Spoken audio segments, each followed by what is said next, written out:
All right guys, today I'm going to show you 2 ways to pour a red lure color that does not bleed. So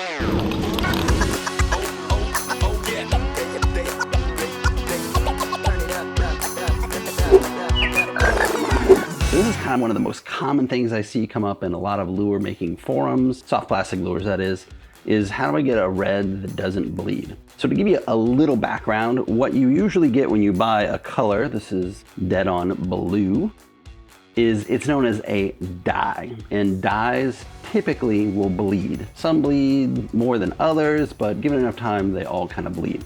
What you want to do for a non-bleed color is use a pigment or a pearl. We're going to do both of those today. I'll show you 2 that I really like. So let's go. All right, so I got a cup of plastisol here, and the secret to the first one is eye candy pigment. I can't even pronounce that. What is that? Cock-you? It can't be cock-you. Cock-you too, bro. Whatever that is, red, and it is a pigment. So it's almost like a paint. See, boom, there it is, right? So, and I already got all over myself. That's why I have to wear gloves, because I am the most uncoordinated human being on the planet. So we're just gonna give it a little stir here. I've used this relatively recently, so I don't need to stir it too much. And I'm gonna mix it in before heating my plastic. I just find that it's just a lot easier to get mixed in. And I wish I could give you an amount, man. Like you can see, I literally just dipped the tip of this butter knife in there, and that's how much we're gonna use. This is pretty strong stuff. And that's why it's kind of easier to mix in the plastisol before you heat it up. I'm using Bait Plastics 142 for this, by the way. Because that's what I like for my own personal lures. One of the benefits of being a lure maker is you can make stuff softer than you might make it for production, because, you know, if you tear it, you just make another one and you're out not that much money. All right. Again, I wish I could give you an exact kind of measurement there, but really, tip of the butter knife, it's not even all off. That's what's crazy about it. But we'll use the same knife, but now I've got all over my hands. We'll use this same knife to stir the plastisol when it gets out of the heating. Maybe get the rest of that off that's not on my hands. But get it incorporated as well as you can. All right, we're gonna heat it up in the microwave. We'll be right back. All right, first heat through, give it a stir. Woo. You should always wear a vent mask, kids. I can't wear it while I'm making a video, but when I do production, I'm wearing a mask. I'm willing to suck fumes for you guys. All right. Back in, and we should be up to 10.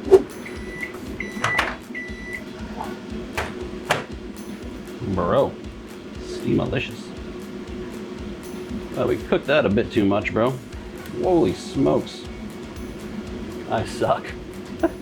My microwave is dying, so there's sometimes that it like heats normally, like now, and sometimes that it doesn't. So I've kind of probably overcompensated there. We'll stir this up. Now, the kind of good thing is that this mold that I'm gonna be shooting is super cold right now because I was too lazy to heat it up. So shooting it extra hot is probably okay right now. But there you go. I mean, you can see that right there. It's not, Alexa, bench vent on. A little bit better, maybe, maybe not. So you can see we're semi-translucent there. It's kind of hard to see against the red on the knife, but it's almost a pink. So you could add some black to this to darken it up. You could probably add some more pigment to this to darken it up. But we're gonna shoot it like this with no glitter, no nothing. Just to show you guys how we're living.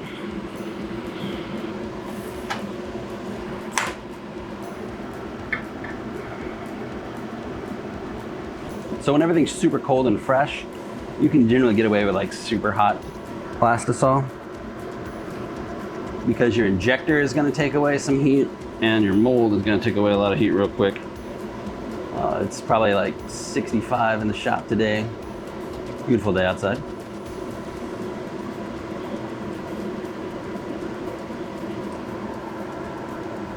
All right, let's wait for those to cool down. I'm gonna heat up the other plastisol. All right, so for this one, we're gonna use this Kyoto red Mica. It's a little bit on the pink side, I would say. So we're gonna add a little black dye to it. there it is. You don't need a lot of this stuff. I typically use a 1/16 teaspoon to start. Put it into the unheated plastisol. Put the lid back on that, because if you spill that mica, dude, you are screwed. And I'm gonna use my little mixer here to mix it all in pretty well. Again, this stuff is way easier to mix in the unheated plastisol. You don't get as many lumps, and you don't get a lot of it catching on the side like if you try to mix it once it's hot.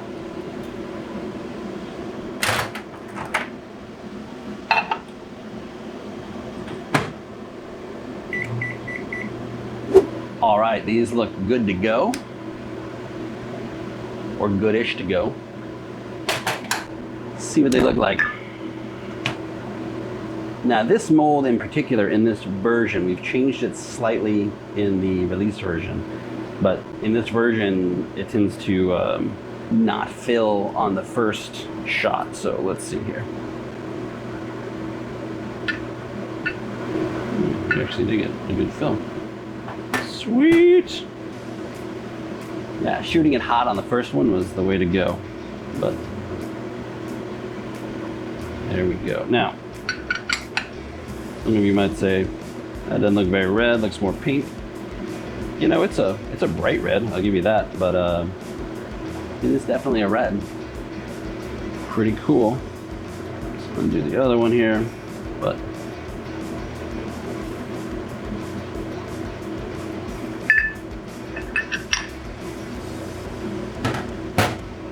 this one looks good too. So now if you wanted to darken this up a little bit, you could certainly put some black dye in there, and it would darken up this color. But I think that's a pretty cool color, man. Gonna go hang these up, and hopefully this other stuff will be ready by the time we get back.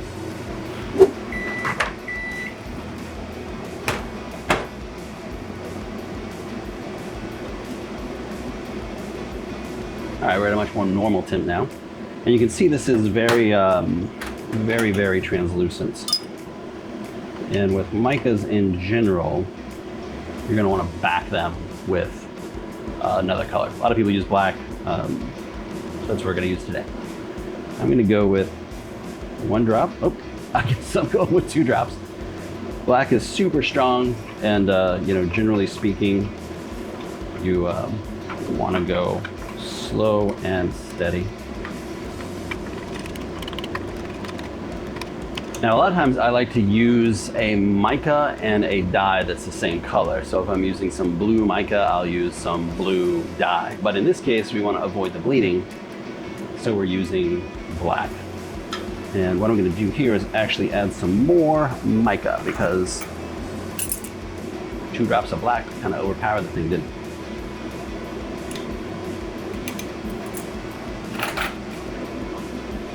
And also, this will give you a good idea of the kind of trouble you'll have mixing in the mica after you've heated up the plastisol.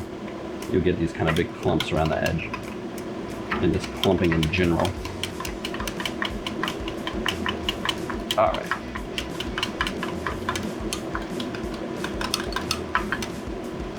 That brought us back. And for most colors, you know, it's about a ratio. So, you know, I actually put in 2 drops of black, so I put in twice as much powder as I normally would.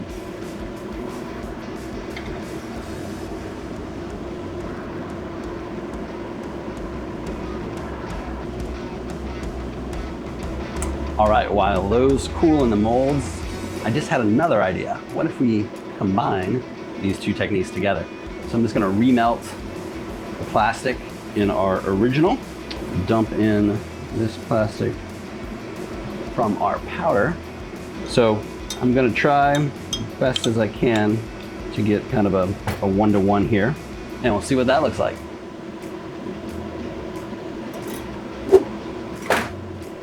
All right, so now we're gonna demold the mica with too much black. Crack and cross and see what kind of effect we get with these. That's pretty sick, dude. But I would say it's kind of trending more towards a purple. Now that could be that mica I'm using, could be like a more of a color shift. I mean, it's a sick color, and it's also, the benefit to going this route is you get a more translucent see-through bait. So if you wanted to put some flake in there, you absolutely could. So, you know, if you wanted to bump up the red, you could put a bunch of red flake in there, you know, whatever you wanted to do, and you'll actually be able to see it here in this mold. But still, pretty sick color. Could probably color red. But maybe we need to search for a better red mica.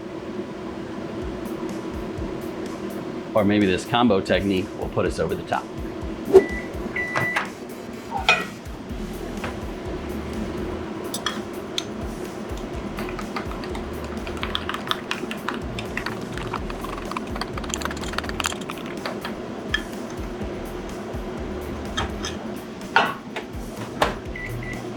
All right, so I took the leftover from just the pigment and the leftover from the mica powder and the black, combine the two together.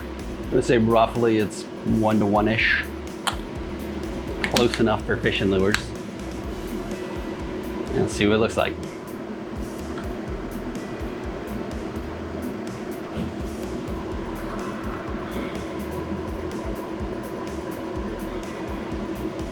So we can see on the knife here that's still fairly translucent. It's not completely dark.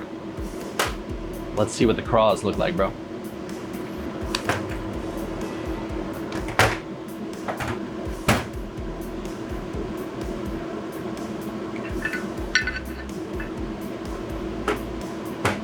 All right, I'm not sure that's much different than just the pigment, although you do get a little extra sheen in there.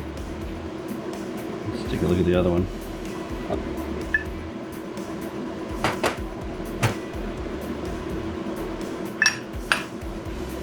And there is the other one. So that mica powder, you know, you can definitely see it in there, but it feels like the pigment really took over there. All right, guys, let's go outside and take a look at these colors. I ended up pouring a third version, which was 1/16 of the Kyoto Red mica powder, like a knife tip of the cuckoo. Kaku. I can't even say kaku without laughing. What am I, like 12 or something? And 1 drop of black, and I actually got 1 drop of black in this time. And then I added some black flake. So I'm gonna show you all 3 of these right now. Leave a comment below which one you think is the best or which one you like the best. And again, links to everything that I used today is in the description.